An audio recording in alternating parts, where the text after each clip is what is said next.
I was ready to kneel, to give her the ring for our 10-year anniversary. But when I opened the bedroom door, all I saw was a suitcase, zipped shut on the bed. And on the desk, a divorce petition, cold, precise. Beside it lay her wedding ring, the same one she'd worn for a decade, now tossed aside, as if it had never meant a thing. The lamplight caught it, made it gleam in a way that felt bitter, like it was mocking me. I froze in the doorway. The small box in my coat pocket grew unbearably heavy. Inside was the new ring, simple, silver, strong. I'd bought it to tell her, after everything, my love still endured. But now, it was just another piece of metal, a cruel joke. From the living room, I heard my daughter, her little voice singing to her dolls, plastic clattering against the floor. That innocent laughter filled the house, while in this room, silence cut sharper than any blade. Lisa stepped out of the bathroom, her hair still wet, dripping onto her shirt. The scent of her shampoo drifted past me, a ghost from our early days. But her eyes were strangers. No pity, no explanation, just a firm stare. And 4 words. I'm leaving, sign it. I looked at the paper, the clean lines of print, cold as a death sentence. I didn't know what I'd done, didn't know how everything could collapse in one night.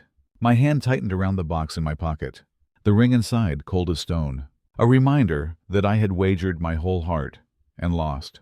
Lisa bent down, pulled the suitcase to the floor. The wheels scraped the wood. Harsh, final. Our daughter looked up, her eyes wide. Mommy, where are you going? No answer. Lisa walked straight out, left me there, with a child too young to understand. And in that moment, I realized something bitter. Sometimes, the end of a life doesn't come with a gunshot or an accident. Sometimes, it's just a piece of paper and a door that closes. And I thought that was the end. But the truth was, my real pain had only just begun. My name is Michael. I'm 38. I work in a small machine shop on the edge of the city, fixing heavy industrial tools. It's not glamorous. It's dirty. It's tiring. But it's enough for a man like me. Enough to feed a family. Enough to come home with sore hands, but a quiet heart, knowing I was carrying my share. I never dreamed of being rich. My only dream was watching my little girl grow up in a house filled with laughter. The house we lived in sat at the end of a quiet street. Maple trees lined the sidewalk, changing color with the seasons. I bought it on a long loan, then fixed it piece by piece with my own hands. I remember long nights hammering boards, changing burnt-out bulbs, replacing leaking pipes. Lisa, my wife, used to lean on the doorway and laugh. You're like an old man obsessed with details. But her eyes back then, they sparkled, proud that I could build her a home. We met in college. I was quiet, clumsy. Lisa was lively, always laughing. She could light up a room with just a few words. I still remember. Once, she borrowed my pen and never gave it back. Next day, she just happened to sit beside me. I was too shy, my face burning red.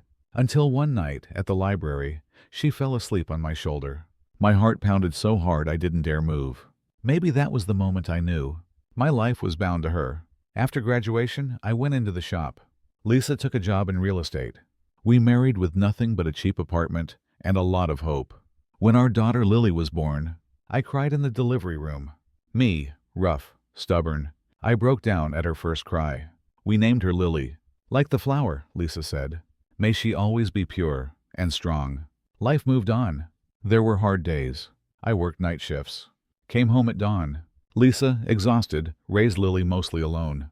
I apologized not with words, but by cooking breakfast, changing diapers, giving her one more hour of sleep. I wasn't good at sweet talk. I loved in my own way, by checking the oil in her car before every trip, fixing a cracked picture frame, or slipping coins into her coat pocket in winter, so she'd never walk out empty-handed. Some nights, we sat on the porch. I fixed a flickering bulb. Lisa stirred her tea. Lily ran around with her ragged doll, and I thought, this is happiness. But now, I see the details I missed. One time, Lisa stared too long at a friend's photo. A trip to Paris. She sighed. She just came back from France. And I'm still stuck here. I rushed to reassure her. When we pay off the house, we'll go too. She didn't answer, just nodded, eyes far away. Back then, I thought it was nothing. A passing envy. Maybe. It was the first crack in our walls. Lily was 5. She had Lisa's eyes. But my smile. I remember teaching her to ride a bike. I held the seat as she pedaled, squealing, "Daddy, look at me!" Lisa stood at a distance with her phone up. But when I turned back, her gaze wasn't on the screen. It was somewhere else. I didn't ask. I didn't want to know. Another night, I came home from a long shift. Lily ran into my arms. "Daddy, will you be home tomorrow?" My throat tightened. I knew the answer was no. I kissed her hair, lied, of course. That moment haunted me, a reminder of how much I gave to work, while something inside my home was quietly shifting. Looking back, our life was like a house painted neat on the outside. But inside, the cracks were spreading. Lisa laughed less. Family dinners grew fewer, and the distance between us widened. Without me noticing, I thought hard work and silent devotion would be enough. I was wrong.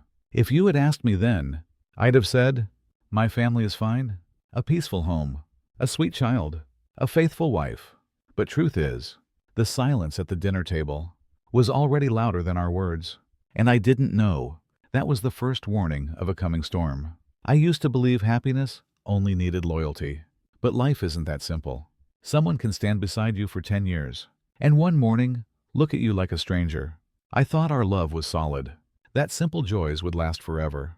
But sometimes, what you believe is a solid wall is just a coat of paint, covering cracks, and I had no idea that soon those cracks would tear my life apart. After the night of our ruined anniversary, I told myself Lisa was only angry, that she'd calm down, that we'd sit, talk it out, and fix what was broken. I was wrong. Reality slipped further each day, like a rope pulled tighter, ready to snap. The next morning, Lisa vanished. Didn't answer calls. My messages showed read, then silence. The house felt hollow. Lily ran around, laughing about school. But between her giggles, I heard the weight of emptiness. At dinner, she stared at her mother's empty chair. "Daddy, why isn't Mom eating with us?" My throat closed. I only stroked her hair. "Mom's busy, sweetheart. Eat up." When Lisa finally returned, she looked less like a wife coming home, and more like someone arriving from another life. Her clothes sharp. A new perfume, one I'd never smelled before. I asked. She smiled faintly. "Just changed brands. Surprised you noticed." That smile chilled me, not because it was pretty, but because it wasn't hers anymore. The distance grew. Excuses about business trips.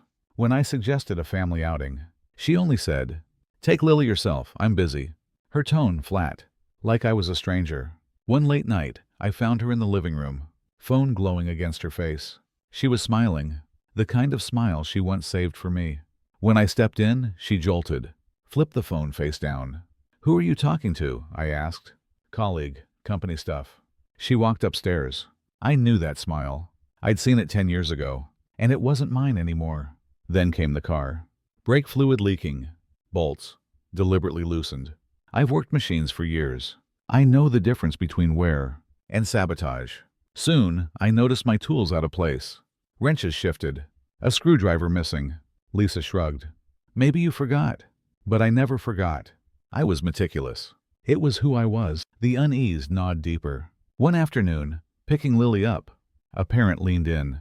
"Michael, I saw Lisa with a man. They looked close." I forced a smile. Thanked her.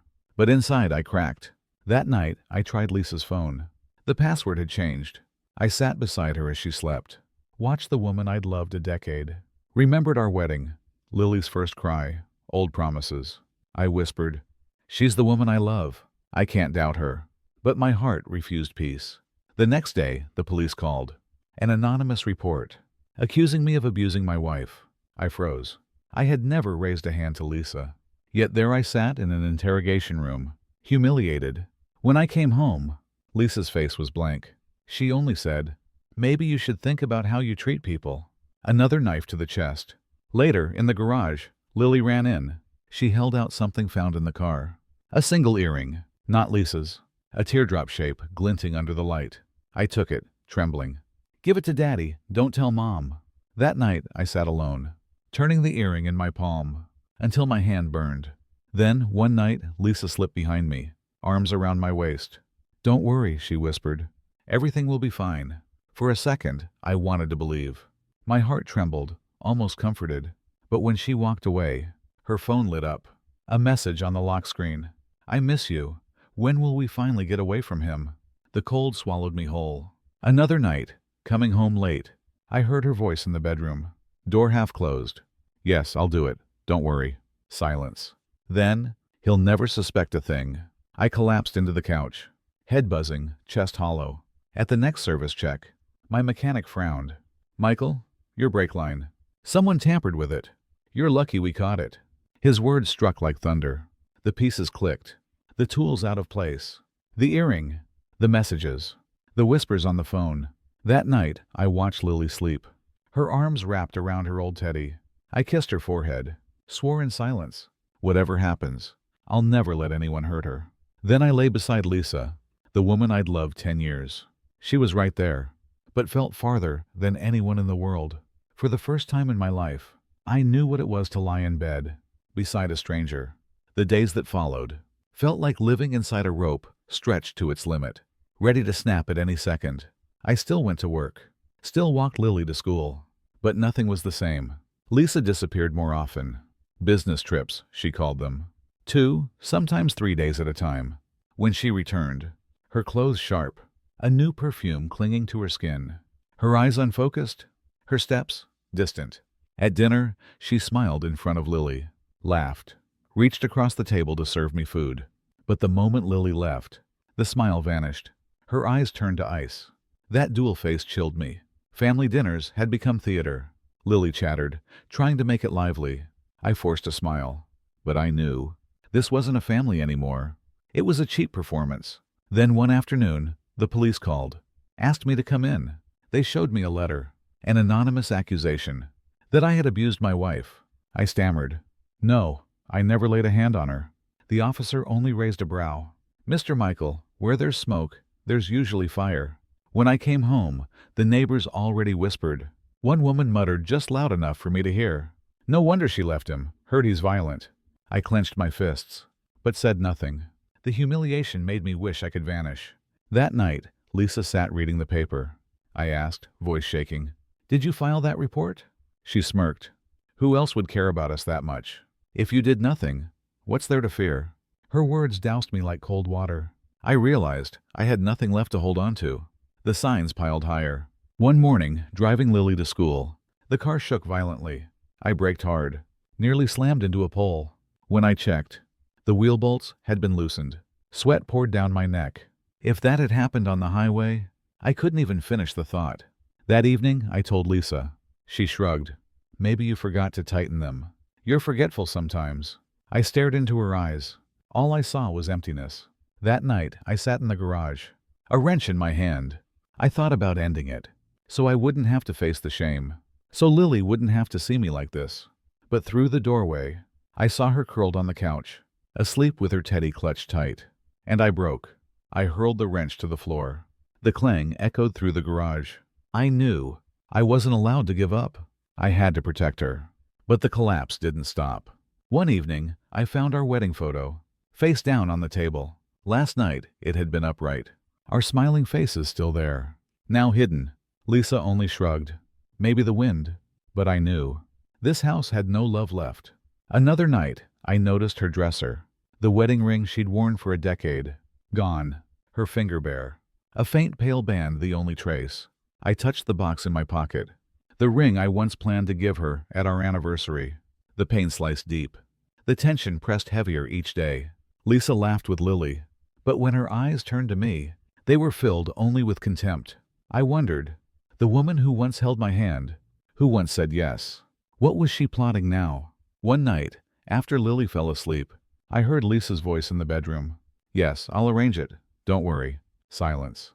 Then, "He'll never suspect a thing." I froze. Every word nailed into my chest. I wanted to storm in, but my legs wouldn't move. Instead, I sank into the living room chair, staring at the ceiling. The house that once sheltered me was now a trap, a place where everything could kill me. In the dark, I heard Lily's gentle breathing. I clenched my fists, swore I would not give up.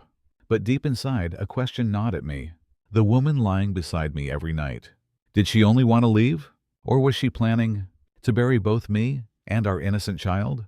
The doubts were no longer shadows. They piled up, heavier each day, pushing me to the edge. I knew if I didn't find the truth, I could lose everything, even my life. I hid a small recorder in the garage, a tiny camera in the living room. My hands shook as I placed them. My heart hammered, like I was breaking the law in my own house. 3 nights later, the truth came out raw.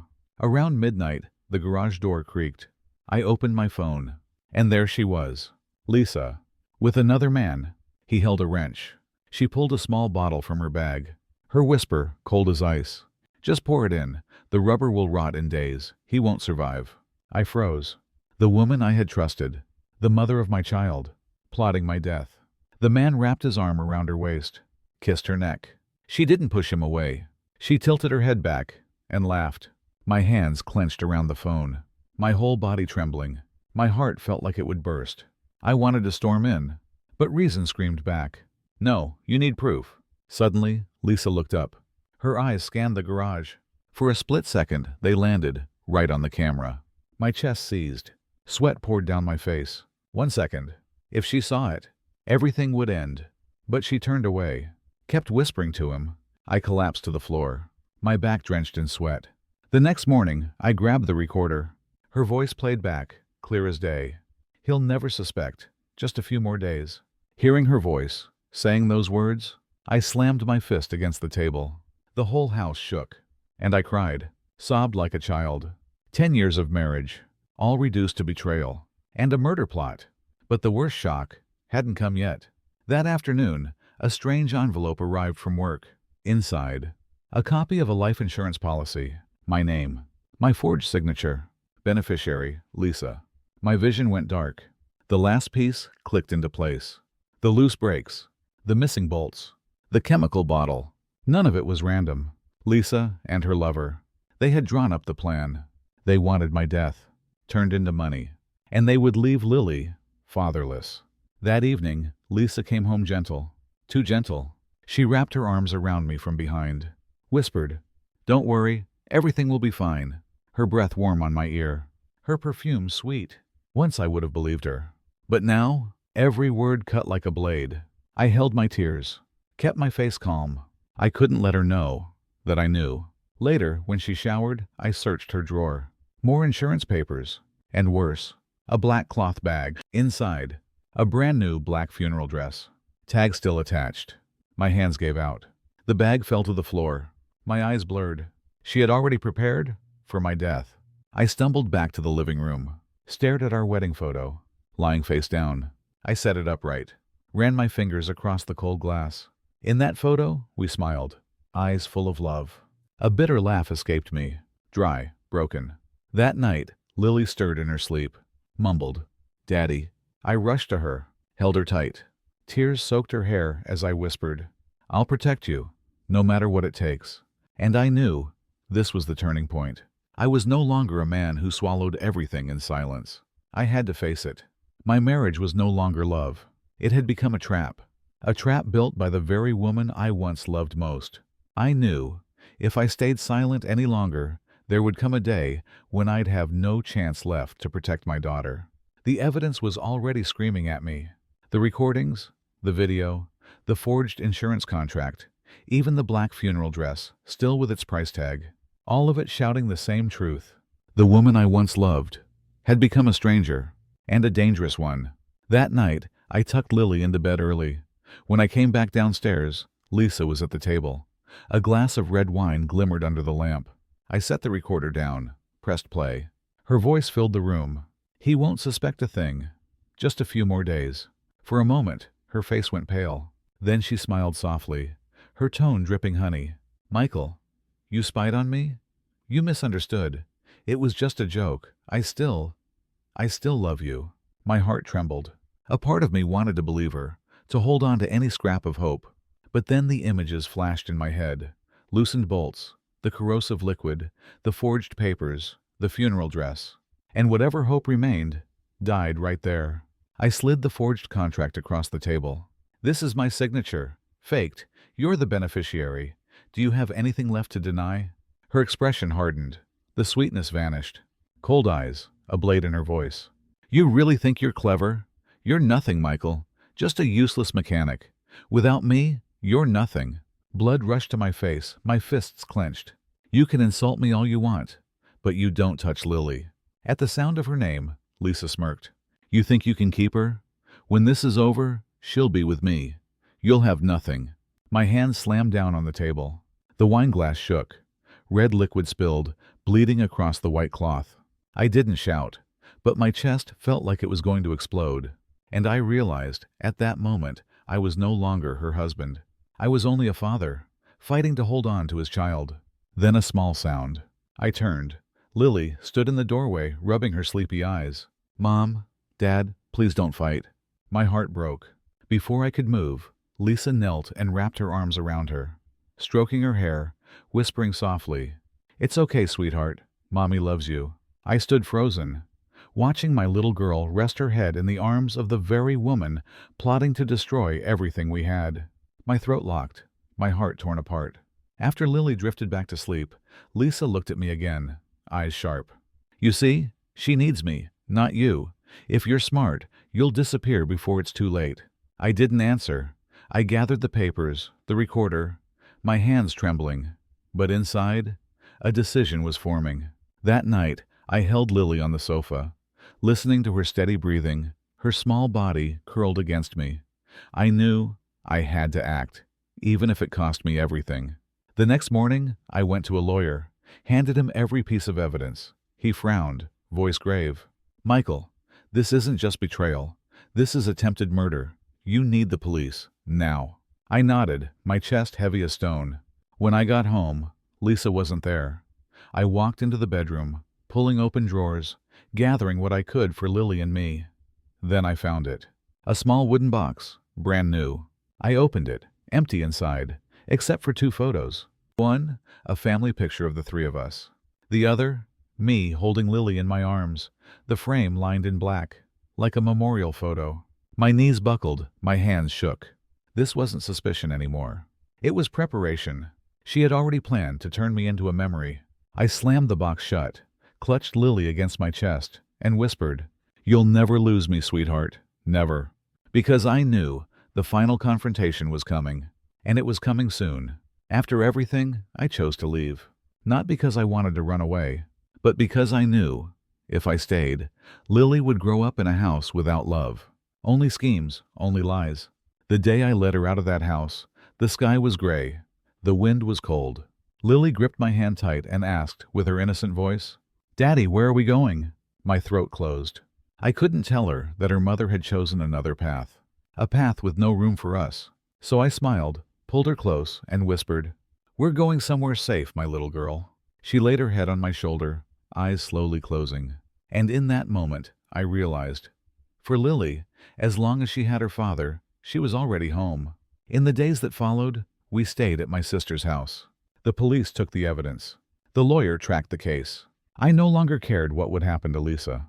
I had no strength left for hate. All I wanted was to give the rest of my life to my daughter. That first night in the new place, I lay beside Lily. She slept peacefully, her face calm. I looked at her, and memories rushed back like a flood. Her smile on our wedding day, the bowl of noodles we split when the money was gone, the first cry of Lily in the hospital. Now all of it felt like shattered glass, cutting deep every time I touched it. People asked me, Do you regret it? Giving your youth to a woman only to be repaid with betrayal and a plan to destroy you? I thought for a long time. My answer is no. I don't regret it. Without Lisa, I wouldn't have Lily. Without all of this, I would never understand what it means to be a father, what it means to truly carry the weight. I don't hate her anymore. Hate would keep me trapped forever. I chose to let go, not because I forgive, but because I refuse to let my heart rot away any further. One evening, I sat on my sister's porch. Lily had fallen asleep in my arms. The moonlight touched her innocent face, and I realized all the pain, all the loss, was simply the price of keeping this smile alive. I remembered the night in the garage, when I almost gave up. My hand wrapped around the wrench, thinking of ending it all. If I had fallen then, Lily would have lost the only person left willing to protect her. And I understood. The greatest strength of a man is not in fighting back. It is in standing firm, in silence, even with a broken heart. Now, each morning, I take her to school, then head to the workshop. A simple life. Empty, yes, but inside that emptiness, I found a little peace. Still, there are moments when the wounds ache again. Each morning, I brew 2 cups of coffee, one for me, one I set across the tea. It's an old habit I haven't let go of. I watch the steam rise. Then I put the cup away, its bottom still warm. Each dinner, I still set one extra chair. And then I take it back, when I realize no one will sit there. Those empty chairs, I know, will follow me all my life. One afternoon, Lily came home from school. She handed me a messy drawing. In it, there were only 2 people, a tall man and a little girl. Underneath she had written, "Daddy and me." I held the picture, eyes burning. And I realized, for Lily, I alone was enough to make a home. I know it will take years for my wounds to heal. Perhaps they will never truly disappear. But I also know this: I have found the one meaning that lasts. Marriages may end, love may die, but the bond between a father and his child, never. Tonight, I sit here writing this story. The wedding ring still lies in the drawer of my suitcase. The ring I once meant to give Lisa on our anniversary. It was never given, and it never will be. I keep it, not to wear, but to remind myself, some things should never be held on to. If someone asks me, after everything, "Do you still believe in marriage?" I will smile, I will shake my head, and then I will look at my daughter. I don't need to believe in marriage anymore. I only need to believe that no matter how the world turns against me, Lily will always be my reason to keep walking forward. And the ring? It still lies there, cold and silent. I don't know if anyone, ever, will make me brave enough to give it away again. But perhaps I don't need to.